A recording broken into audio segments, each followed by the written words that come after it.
spirit of multi-party democracy in Parliament. That members of Parliament who want to cross the aisle need to go back and seek the mandate of the electorate. It is the resolution of this meeting that a purely parliamentary process will not serve the intended ends. Our suggestion is to have a conversation at the national level through a process akin to the 2008 National Accord. To this end, the coalition proposes a team drawn from its rank both in Parliament and outside Bunge. We emphasize that all the issues we have laid out in public carry equal weight to us, although high cost of living must be addressed urgently.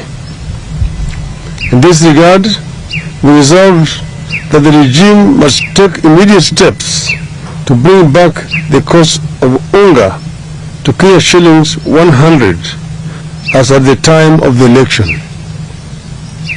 We further resolved that Kenya Kwanza must take immediate steps to lower the costs of fuel and put a freeze on the recent increase in the cost of electricity.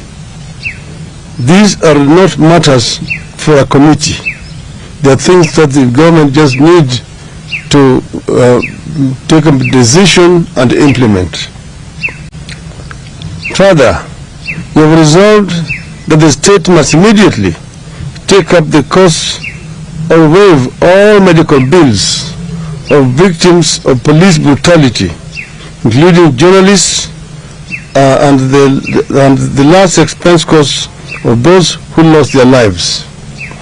Today I went to the hospital, but Kenyatta Hospital and Bagati Hospital, and I saw at first hand the police brutality. People who are unarmed and shot by the police in their groins, some in their stomachs, suffering at the hospitals. I know of a number of journalists who also were attacked and who are still hospitalized. And this is why what we are saying is a practice that must end. We have seen too much brutality since this Inspector General, Mr. Comey, took charge. It is even worse than the worst days of dictatorship in this country. Finally, we assure our people and Kenyans that our eyes are firmly on the ball and reiterate that we shall go back to the people as the earliest sign of lack of seriousness by the other side. In other words, if the other side is not serious, we will go back to our people and continue. End of statement. Thank you. Thank you. Yes?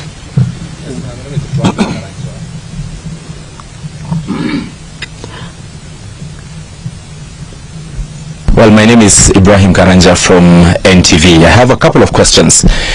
President William Ruto, while making the statement on Sunday, mentioned the issue of IEBC as sort of the main discussion. Right now, you're insisting that all the other issues that were part of the Azimio demands must be addressed.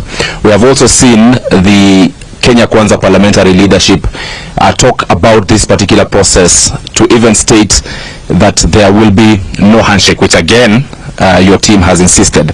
Perhaps if the president insists on what, or Kenya Kwanza insists on what was on their list, what then happens? Then secondly, we understand that the US Senator for Delaware, Chris Coons, just left the country yesterday.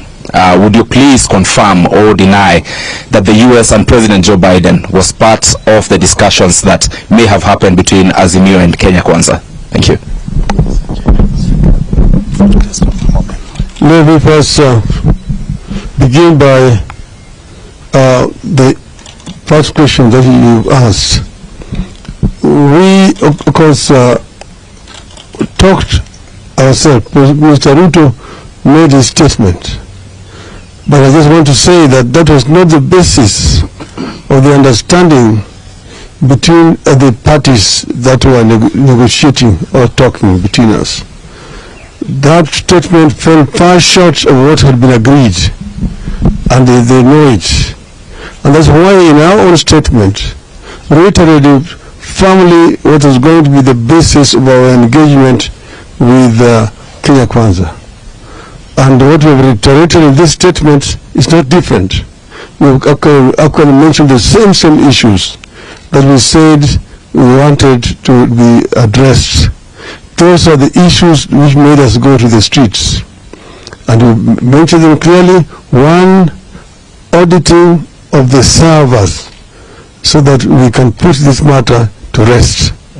We understand that some people are trying to tamper with the servers. They need to know that we are watching them. We know it, and we also know that's why we are talking about a forensic audit by experts, so that the truth can come out finally, and we put that to the end. Secondly, we mentioned the issue of the cost